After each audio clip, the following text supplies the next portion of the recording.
नमस्कार, आप देख रहे हैं अपना उत्तराखंड। मैं हूं आपके साथ सचिन चौहान। पेपर लीक और छात्र आंदोलन के बीच प्रधानमंत्री नरेंद्र मोदी के वीडियो संदेश जारी कर दोषियों पर सख्त कार्रवाई और भविष्य में पेपर लीक रोकने को कड़े कानून का भरोसा यह दिया गया है। मुख्यमंत्री पुष्कर सिंह धामी ने प्रधानमंत्री की इस पहल का स्वागत किया। उन्होंने कहा कि सरकार युवाओं के हितों के लिए प्रतिबद्ध है। उन्होंने विश्वास जताया कि सख्त कानून और पारदर्शी परीक्षा व्यवस्था से मेहनती युवाओं को न्याय मिलेगा। जितने देश के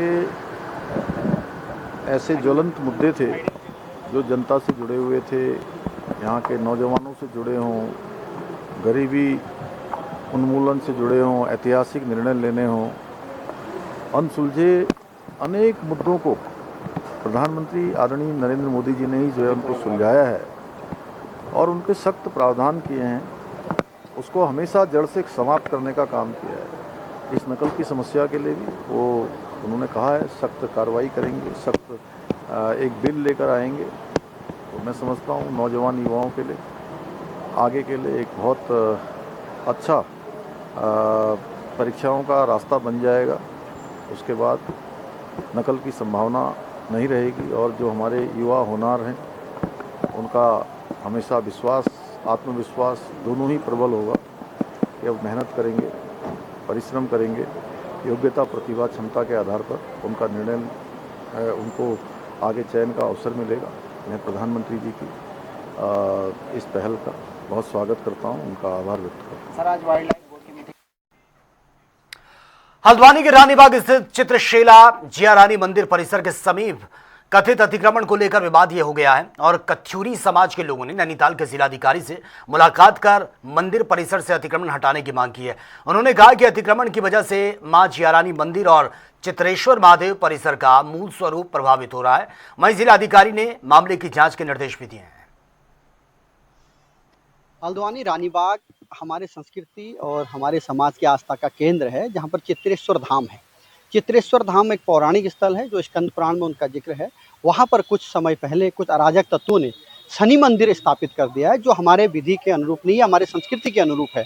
आज पहाड़ी समाज के तमाम लोग यहाँ पर आए हैं और हम चाहते हैं उस शनि मंदिर की स्थापना के बाद कई बार शासन प्रशासन ने उसको ध्वस्तीकरण के आदेश भी दे दिए प्राधिकरण ने, उसके बावजूद वो लोग उसको तोड़ नहीं रहे। इससे हमें ये भी शक है कि सत्ता पक्ष के कोई मजबूत लोग वहाँ पर जमीन को खुर्द-बुर्द कर, जो मंदिर परिषद की जमीन है उसको खुर्द-बुर्द कर उसमें अनैतिक कार्य करना चाहते हैं। इस प्रकार अयोध्या राम की जन्मभूमि है, उसी प्रकार रानीबाग राजमाता जिया की कर्मभूमि और उस कर्मभूमि में जो अतिरिक्त गतिविधियां चल रही हैं अराजक तत्वों द्वारा, उसको बंद करने के लिए और जो अवैध निर्माण किया गया है उसके ध्वस्तीकरण के लिए हम लोग आज जिलाधिकारी महोदय नैनीताल को ज्ञापन देने के लिए आए। उद्देश्य है कि हमारी पहाड़ियत बची रहे और हमारा सम्मान बना रहे। जिया माता गुफा मंदिर तथाकथित शनि मंदिर से बिल्कुल ऊपर है।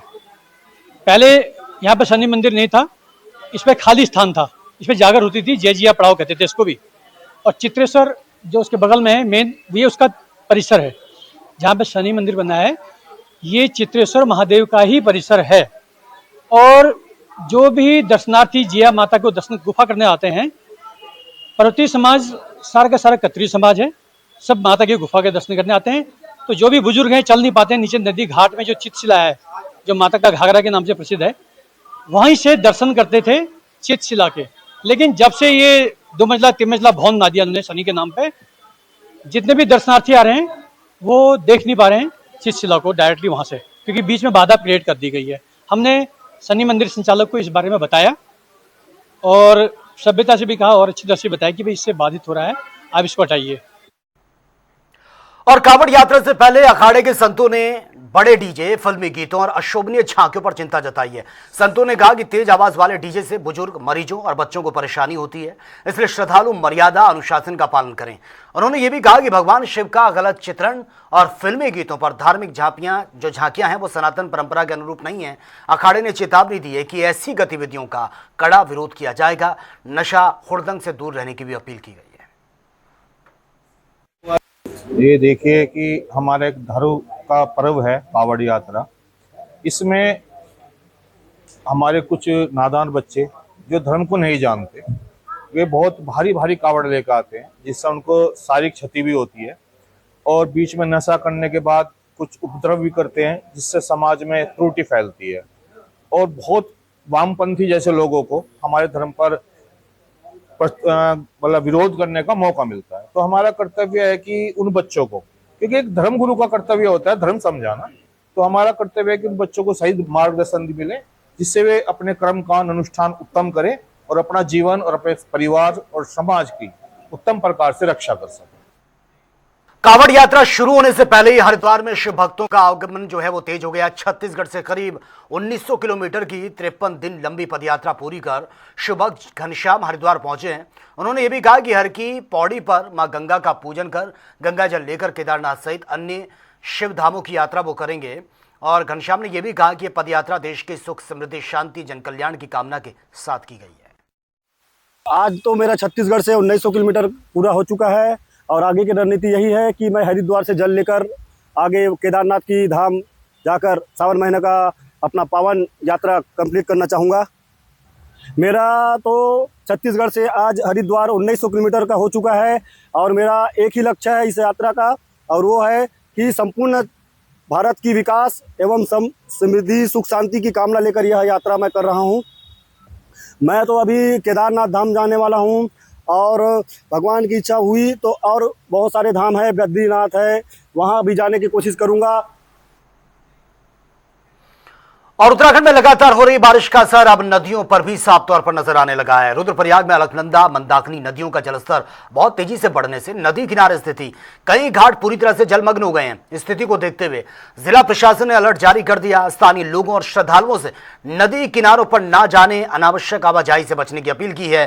प्रशासन लगातार मॉनिटरिंग कर रहा है और किसी भी आपात स्थिति से निपटने के लिए राहत एवं बचाव जो दल हैं उनको सतर्क रहने के निर्देश भी दिए गए हैं।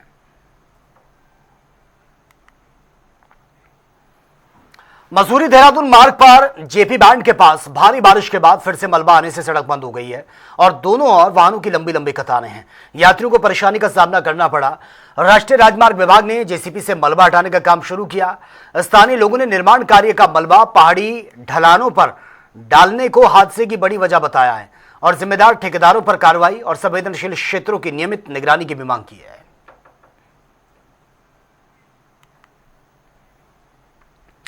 हरेला पखवाड़े के तहत खटीमा के सीमांत ग्राम खेलडिया में सेवा संकल्प फाउंडेशन की ओर से वृक्षारोपण और पौधा वितरण कार्यक्रम आयोजित हुआ, जहां पर ट्रस्टी गीता धामी के निर्देशन में ग्रामीणों को छायादार फलदार पौधे वितरित हुए हैं। वैज्ञानिक डॉक्टर अजय प्रभाकर ने पर्यावरण संरक्षण में जनभागीदारी पर जोर दिया है। सभी ने पौधों की देखभाल का संकल्प लिया और अधिक से अधिक वृक्ष लगाने की अपील की है। कुमाऊं का उत्तराखंड प्रदेश का हरेला पर्व एक बहुत ही विशेष पर्व है, जो कि धार्मिक रूप से भी और प्राकृतिक रूप से भी बहुत महत्वपूर्ण है। इस पर्व पर हम सभी उत्तराखंड के जो परिवार हैं एक एक वृक्ष का रोपण करते हैं और हम ये मानते हैं कि जो जीवन की शुरुआत है, जो प्रकृति में जो शुरुआत हुई है, वो हरेला पर्व से हुई है। और इस पर्व पर सेवा संकल्प फाउंडेशन द्वारा, जो कि माननीय श्रीमती गीता धामी मैडम द्वारा जो कि बाउंडर ट्रस्टी हैं, उन्होंने ये संकल्प लिया है कि एक बृहद रूप से पूरे उत्तराखंड प्रदेश में हम वृक्षारोपण करेंगे। और इसमें सिर्फ माननीय मुख्यमंत्री उत्तराखंड सरकार ने भी संकल्प लिया कि जो भी हमारा प्रदेश में जितने जिले हैं, गांव हैं, हर गांव तक फलदार वृक्ष पहुंचे और लोग बढ़ चढ़कर इसका रोपण करें। संकल्प फाउंडेशन के संयोजक श्रीमती पुष्कर गीता धामी को धन्यवाद देता हूँ, जो इन्होंने यहाँ पे वृक्षारोपण करवा के और वितरण करा के फलदार वृक्षों का जो वितरण कराया, इसके लिए बहुत बहुत धन्यवाद। इस सीमांत क्षेत्र में उन्होंने यहाँ वितरण किया पौधे का। और इस फाउंडेशन द्वारा मैंने पहले भी देखा है लेआउट ग्राउंड में और जगह कई जगह जो चश्मा और दवाइयाँ और तरह तरह के यंत्र जैसे जो होते हैं, 3 व्हीलर जो होते हैं छोटे, जो दिव्यांगों के लिए। और उत्तराखंड में नकल माफियाओं के खिलाफ दून पुलिस ने बड़ी कार्रवाई करते हुए यूटीयू के सेमेस्टर परीक्षा का जो प्रश्न पत्र लीक करने के आरोप में Shivalik college of engineering Jhajhra के सहायक प्रोफेसर आशीष कुमार गुप्ता को अरेस्ट किया है। और परीक्षा से पहले उन्होंने व्हाट्सएप ग्रुप के जरिए छात्रों को प्रश्न पत्र से मिलते जुलते महत्वपूर्ण जो प्रश्न थे वो शेयर किए थे। विश्वविद्यालय की जांच में प्रश्नों का मिलान होने के बाद मुकदमा दर्ज कर गिरफ्तारी हुई है और साथ ही पुलिस इलेक्ट्रॉनिक उपकरणों की जांच के साथ साथ पूरे नेटवर्क को खंगाल रही है। वहीं मुख्यमंत्री पुष्कर सिंह धामी ने कहा कि राज्य में पेपर लीक और नकल माफियाओं के खिलाफ जीरो टॉलरेंस की नीति के तहत यह बड़ा एक्शन लिया जा रहा है। और हरिद्वार में दिल्ली के जंतर मंतर पर छात्र प्रदर्शन के दौरान हुए कथित लाठीचार्ज के विरोध में कांग्रेस की रैली के बीच बीजेपी का झंडा लगी एक गाड़ी पहुंचने से माहौल गर्मा गया। प्रदर्शनकारियों ने नारेबाजी की और गाड़ी को घेर लिया। पुलिस स्थानीय लोगों ने तत्काल हस्तक्षेप कर दोनों पक्षों को शांत करवाया। समय रहते स्थिति यह सामान्य हो गई है। रैली शांतिपूर्वक आगे बढ़ी। ये खुला गुंडा राज चल रहा है। भारतीय जनता पार्टी छात्रों की आवाज को दबाना चाहती है। ये छात्रों की आवाज नहीं दबेगी। ये भीमराव अम्बेडकर जी का वो देश है, ये वो संविधान से चलता है, लेकिन इस संविधान को कुचलने का काम कर रहे हैं। जिस प्रकार पेपर लीक के माध्यम से भविष्य लूटने का काम किया बच्चों का, ये लुटेरी सरकार है। ये युवाओं को बेरोजगार करना चाहती है, ये देश को बर्बाद करना चाहती है। ये जो आरएसएस की भीख में देने वाली सरकार है, थोड़ी गुंडागर्दी हो रही और मतलब सादी वेशभूषा में जिस तरह से गुंडों के द्वारा जो छात्रों को पिटवाया जा रहा, तो देश उबल पड़ा है।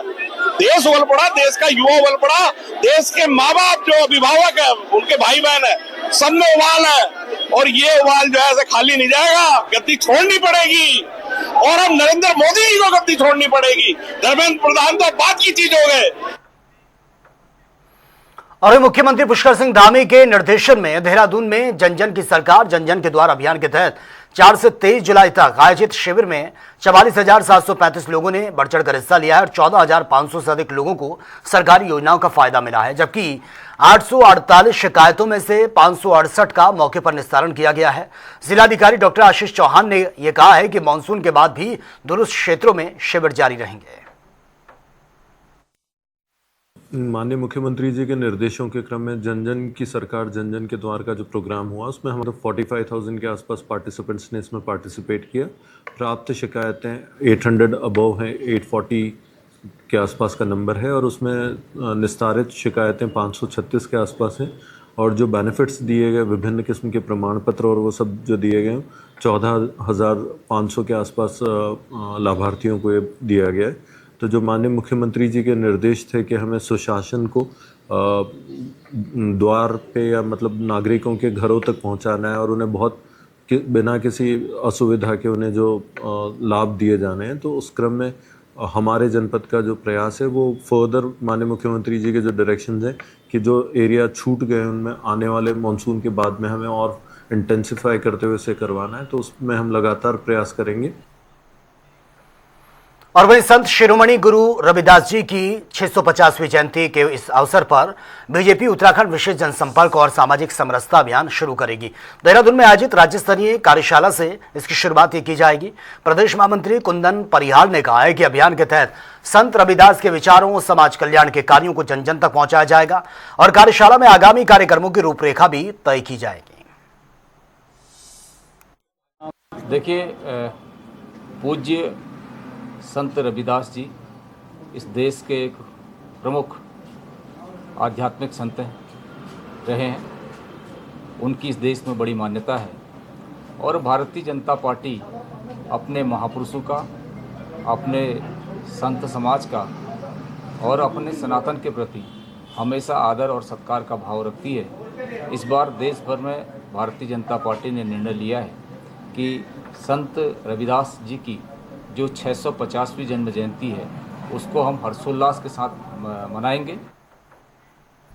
तो फिलहाल इस बुलेटिन में मेरे साथ इतना ही। तमाम खबरों के लिए आप बने रहिए जनता टीवी के साथ। नमस्कार।